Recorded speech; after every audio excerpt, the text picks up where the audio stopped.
बिस्मिल्लाहिर्रहमानिर्रहीम। Welcome back dear students. Today I am going to teach you waxes. Lipid का हमारा next portion जो रह गया था वो था वैक्सेस।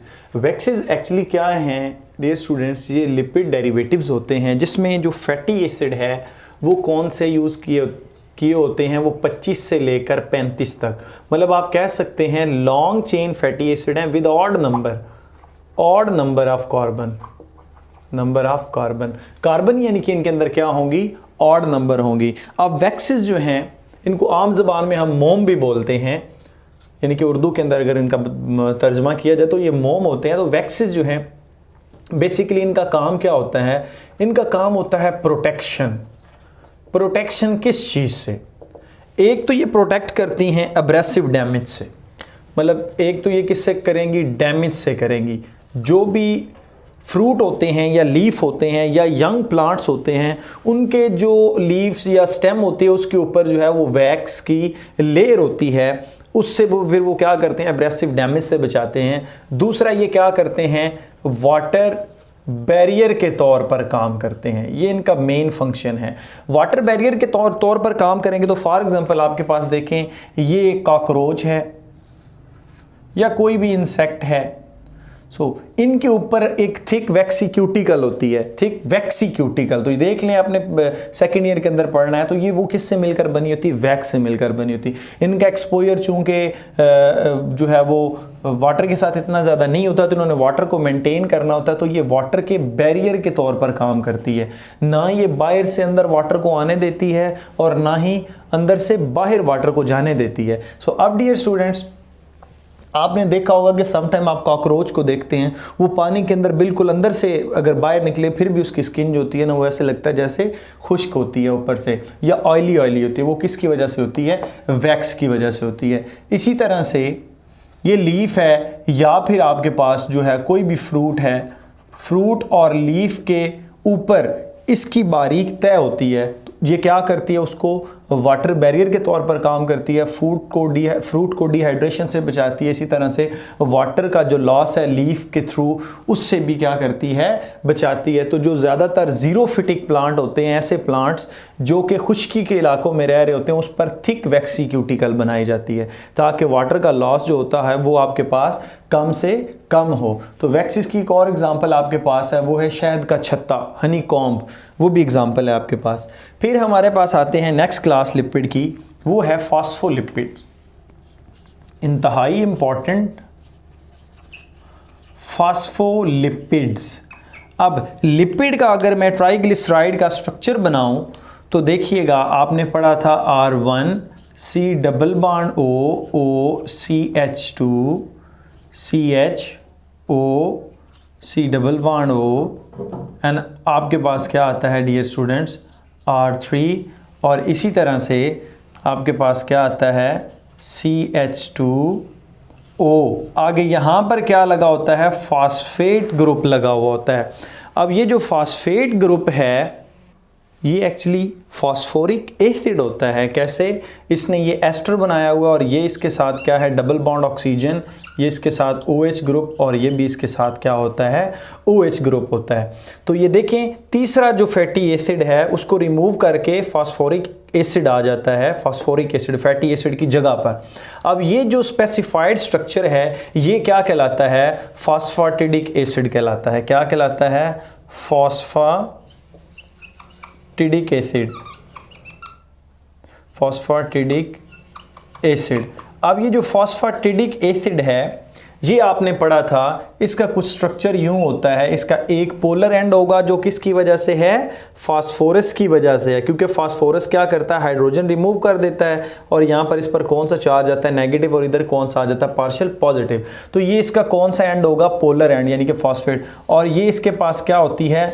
लॉन्ग चेन आर की ये जो होती है लॉन्ग चेन इसके पास होती है, ये कहलाता है फॉस्फोलिपिड, या फिर आप इसको क्या बोलते हैं? Phosphatidic acid.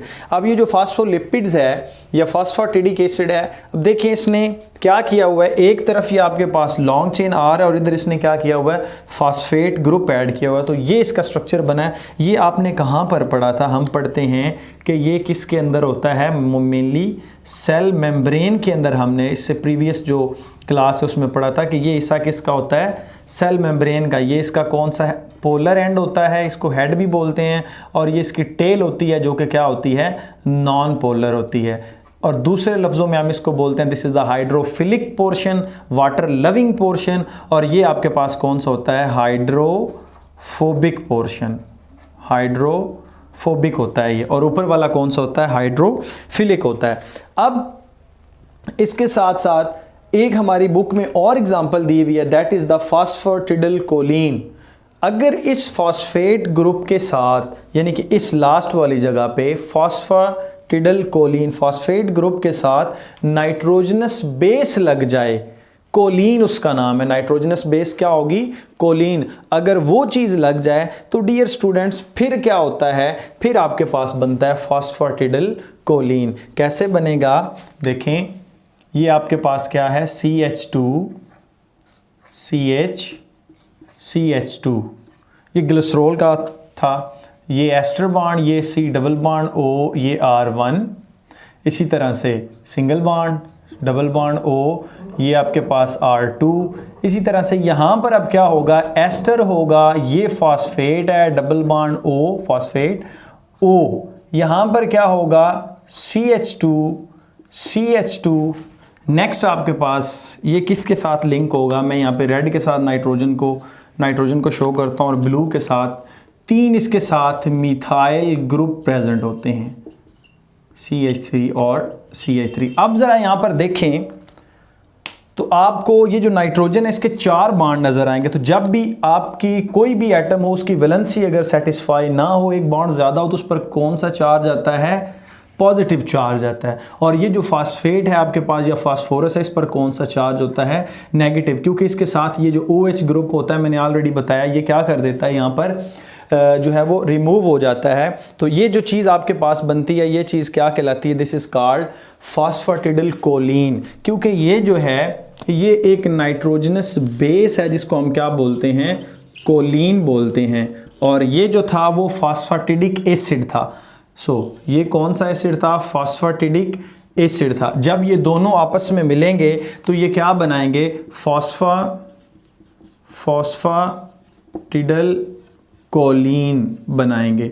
अब देखें ये जो फॉस्फेटिडिलकोलिन है, इसमें तो बाकायदा तौर पर पोलर एंड बन चुके हैं। ये पोलर एंड है और ये सारा का सारा नॉन पोलर है। ये हाइड्रोफिलिक है और ये सारे का सारा हाइड्रोफोबिक है। इसी वजह से हम कहते हैं कि जो फॉस्फेटिडिलकोलिन है ये कहाँ पर पाया जाता है, ये बैक्टीरिया के अंदर, ये प्लांट्स के अंदर, ये एनिमल्स के अंदर जो सेल मेम्ब्रेन्स हैं उसका ये कॉन्स्टिट्यूएंट होता है, उसमें ये चीज़ जो है वो ज़्यादा पाई जाती है। तो ये आपके पास क्या था, दैट इज़ द फॉस्फेटिडिलकोलिन। ये एक इंतहाई MCQs इंपॉर्टेंट है जो पेपर में आ जाता है कि फॉस्फेटिडिक एसिड जो है उसमें कौन सी जो नाइट्रोजनस बेस ऐड की जाए तो वो फॉस्फेटिडिलकोलिन आता है। और उसमें सम टाइम ये पूछा जाता है कि ये जो आपके पास है नाइट्रोजन, इस पर पॉजिटिव चार्ज क्यों होता है, इट इज़ बिकॉज ऑफ कि उसकी वैलेंसी जो है वो सेटिस्फाई नहीं होती, और यही इसका पोलर एंड होता है। ये भी पूछा जा सकता है कि which one of the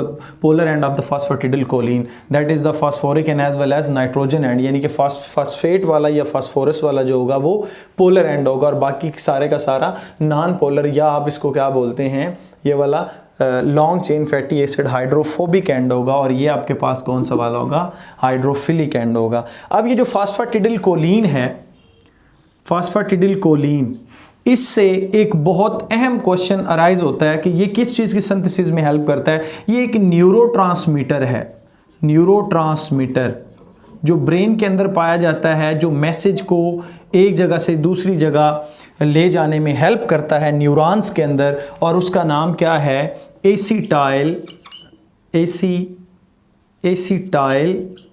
Colin. जो एसिटाइल कोलिन न्यूरोट्रांसमीटर है, ये जो फॉस्फेटिडिलकोलिन है उसकी सिंथेसिस में क्या करता है, हेल्प करता है। मेम्ब्रेन के साथ साथ ब्रेन में न्यूरोट्रांसमीटर की सिंथेसिस को भी ये क्या करता है, उसमें हेल्प करेगा। तो हम कहते हैं वो कौन सी चीज़ है, that is the acetyl choline. ये जो बेसिक स्ट्रक्चर था हमारे पास था फास्फोलिपिड्स का। तो यहाँ पर जो हमारे पास कोलिन हमने यूज़ की है, इसकी जगह पर हम कौन कौन सी बेसिस को यूज़ कर सकते हैं, nitrogenous base, that is the ethanolamine को भी यूज़ कर सकते हैं and as well as serine को भी यूज़ कर सकते हैं। सो ये इससे फिर क्या होगा, आपके पास दूसरी तरह के जो हैं वो फॉस्फेटिडिक एसिड जो है वो जिस भी बेस के साथ मिलेंगे तो उससे रिलेटेड जो है वो कंपाउंड बनेगा। तो आपके पास बेसिकली ये किधर प्रेजेंट होता है, मेम्ब्रेन के अंदर प्रेजेंट होता है। तो आई होप कि आपको ये स्ट्रक्चर और ये सारी चीज़ जो है वो समझ आ गई होगी। नेक्स्ट लिपिड की जो लास्ट क्लास है वो हमारे पास है, दैट इज़ द टर्पिनाइड्स। टर्पिनाइड्स जो हैं ये आइसोप्रीनाइड यूनिट्स से मिलकर बने होते हैं। पहला तो हमें ये पता होना चाहिए कि ये भी क्या हैं, लिपिड की एक क्लास है, तो हम कहते हैं लिपिड डेरिवेटिव्स हैं, लिपिड्स डेरिवेटिव्स हैं। और फिर ये मिलकर किससे बनते हैं, ये आइसोप्रीनाइड सब यूनिट्स मिलते हैं तो क्या बनते हैं, टर्पिनाइड्स बनते हैं। आइसोप्रीनाइड यूनिट क्या है, एक्चुअली ये 5 कार्बन आपके पास उस 5 कार्बन कंपाउंड है, इसका स्ट्रक्चर जो है वो कुछ इस तरह से होता है। ये डबल बॉन्ड हो गया और ये डबल बॉन्ड, ये सारे इसमें क्या है, कार्बन है, carbon number 1, carbon number 2, carbon number 3, 4 and 5। ये कहलाता है आइसोप्रीन। इसको हम क्या बोलते हैं, आइसोप्रीन। इसमें डबल बॉन्ड है तो ये क्या है, बेसिकली एल्कीन होती है। आइसोप्रीन जो है ये आपस में मिलकर क्या बना देती हैं, आइसोप्रीनाइड सब यूनिट्स, और सब यूनिट्स मिलते जाते हैं, या बेसिकली आप आइसोप्रीन को ही आइसोप्रीनाइड सब यूनिट भी बोलते हैं। तो ये क्या बना देते हैं, टर्पीन्स बना देते हैं। अब टर्पीन्स की आपके पास एग्जांपल कौन कौन सी है, सबसे पहले इसकी एग्जांपल है कि आइसोप्रीनाइड यूनिट्स मिलेंगी, उनकी स्पेसिफाइड केमिस्ट्री मिलेगी तो वो क्या बना देंगी, रबर बना देंगी। तो ये आइसोप्रीनाइड यूनिट के मिलने से क्या बनेंगे, रबर भी बन सकता है, इससे आपके पास स्टीरॉयड भी बन सकते हैं। तो स्टीरॉयड भी जो है वो आइसोप्रीनाइड यूनिट्स से मिलकर बनते हैं। इसी तरह से आप कह सकते हैं कैरोटीनाइड्स।